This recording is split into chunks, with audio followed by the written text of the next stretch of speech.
2 Kings 4. The widow's olive oil.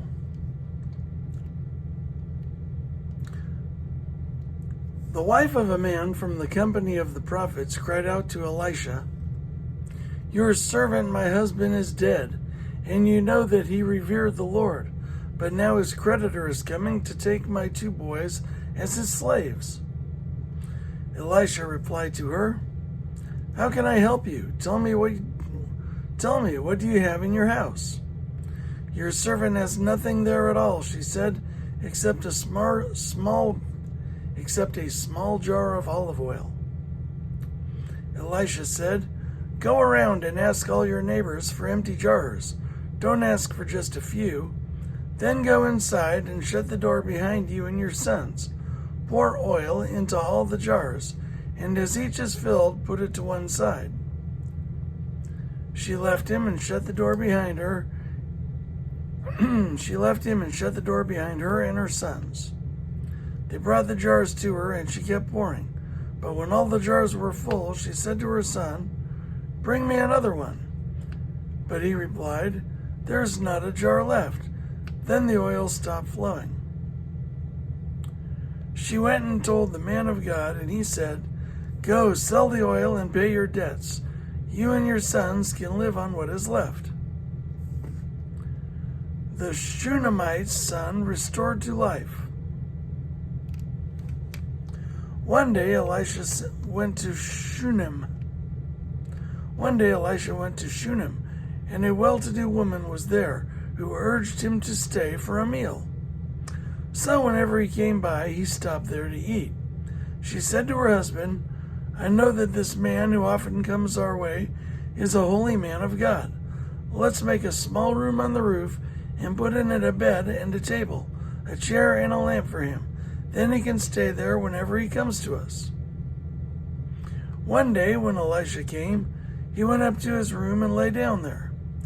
He said to his servant Gehazi, "Call the Shunammite." So he called her, and she stood before him.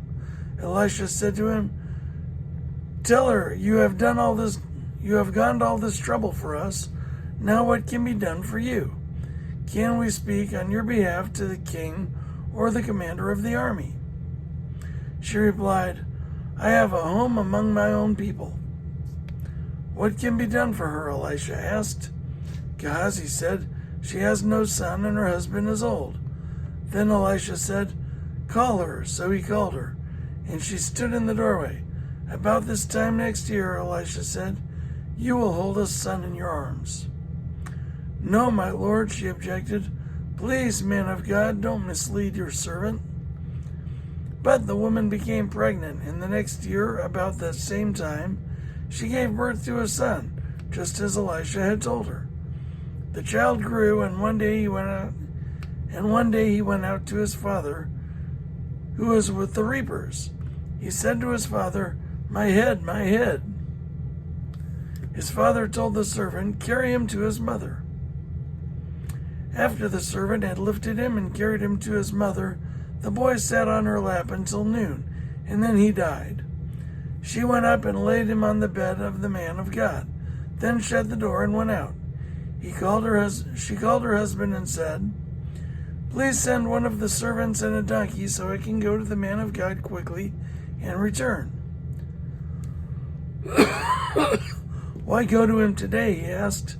It's not the new moon or the Sabbath." "That's all right," she said. She saddled the donkey and said to her servant, "Lead on, don't slow down for me unless I tell you." So she set out and came to the man of God at Mount Carmel. When he saw her in the distance, the man of God said to his servant Gehazi, "Look, there's the Shunammite. Run to meet her and ask her, 'Are you all right? Is your husband all right? Is your child all right?'"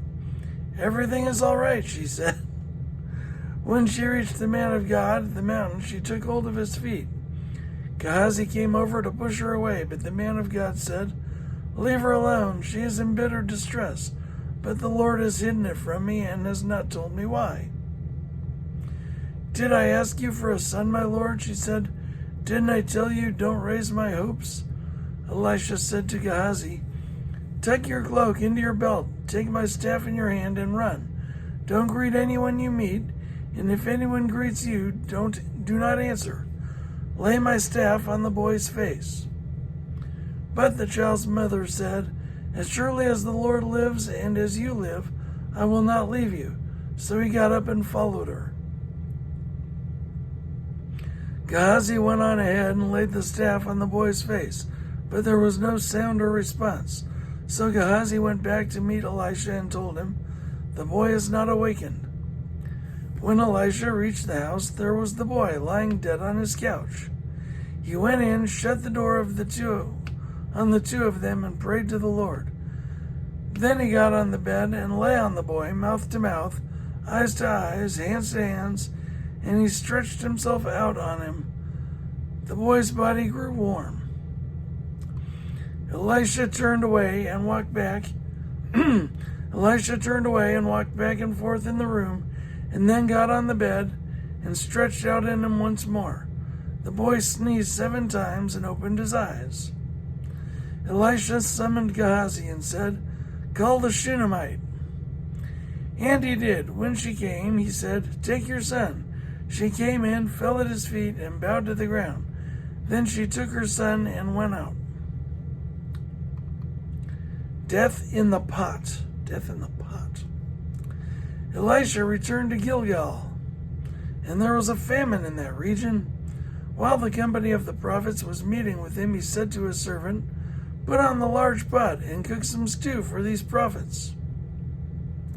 One of them went out into the fields to gather herbs and found a wild vine and picked as many of its gourds as his garment could hold. When he returned, he cut them up into the pot of stew, though no one knew what they were. The stew was poured out for the men, but as they began to eat it, they cried out, "Man of God, there is death in the pot," and they could not eat it. Elisha said, "Get some flour." He put it in the pot and said, "Serve it to the people to eat," and there was nothing harmful in the pot. Feeding of 100. A man came from Baal Shalishah, bringing the man of God 20 loaves of barley bread baked from the first ripe grain, along with some heads of new grain. "Give it to the people to eat." "Give it to the people to eat," Elisha said. "How can I set this before 100 men?" his servant asked. But Elisha answered, "Give it to the people to eat, for this is what the Lord says. They will eat and have some left over."